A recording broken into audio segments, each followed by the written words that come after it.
Well, I started dancing when I was 4, as most kids in the 80s. I was heavily influenced by Michael Jackson and particularly Thriller.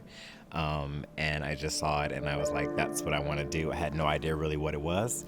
And I kind of bugged my mother and father and my grandparents to like let me dance. When I was 12 or 13, I saw the Alvin Ailey American Dance Theater. And they did a piece by Ulysses Dove called Urban Folk Dance, and it changed my life. And I knew from that moment I wanted to choreograph. It was something about what I felt on stage watching that I was like, that's really what I want to do. I want to make people feel however he made me feel watching that at 13 or 12. I went to a performing arts high school in Ohio, and I was also on a full scholarship at our local ballet school. I was the only guy. I was a part of the very first class of the Joffrey Ballet New School University BFA program, so I graduated there in 2003.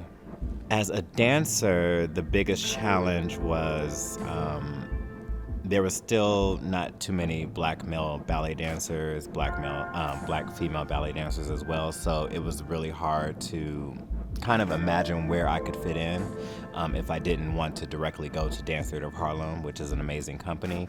But the options were not as vivid for me back then as to where I could possibly go. So that was the biggest challenge as a dancer.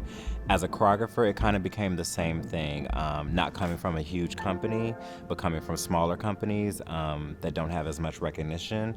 I think people had no idea who I was and weren't interested in taking a chance on a young, aspiring choreographer, whereas a lot of my other counterparts had those opportunities. So it was really about finding opportunities in someone who was interested in taking a chance on me. My first big break was in Harlem. It was E-Moves. It was the first piece I choreographed independently on my own. It was called The Hour Before, and it was presented in their annual presentation of E-Moves. And I utilized dancers that I had been working with, and I also had some friends from American Ballet Theater who were gracious enough to lend me their time to be a part of it. But that was really my first big break. My journey was I had an amazing review for the first major public presentation of my choreography, and it was in the New York Times, and it was noted as the choreographer to watch. And from there, many people thought, oh, you're gonna find multiple opportunities. People are gonna be knocking down your door, and I got not one single call. And so from that, I learned that I had to not only trust and believe in what I was born to do, I believe, but I also had to trust my instincts and try to find my own path. Seek out people who were interested in me, and if people were not interested in me, to move on and to not get stuck in my head about, well, I'm not good enough or nobody likes me, because it really had nothing to do with that. It's all about timing sometimes, and some people are just not interested in taking chances, and you have to really seek and find people to take chances with. And then my biggest thing that I've learned is if no one is taking a chance on you, take a chance on yourself. And I started to create my own, and that's how I kind of formed my own company, which was Ballet Boy Productions. And I started producing a lot of work on my own, and that's when everybody started to really take notice. So that's my biggest takeaway, is if no one else is coming for you, go for yourself. Yeah.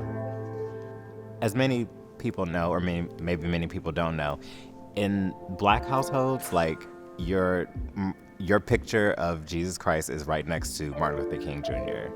And so myself, people in my generation, we grew up, having that same kind of respect and kind of like admiration for him and his philosophy and his teachings. And the biggest thing that I learned from him is to try to create unity, even if it wasn't created for you.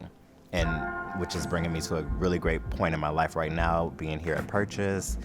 And this is such a multicultural school that I was blessed to have a cast that is fully multicultural and showing that we can all dance together and look as one, even though we come from completely different backgrounds.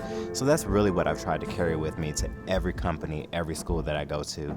Always try to utilize everyone in the room. Seek out an Asian, a Latino, a Hispanic, a Native American, a black dancer, white dancers, all of us, because that's the world that we live in, and it should be represented on stage in its fullest form.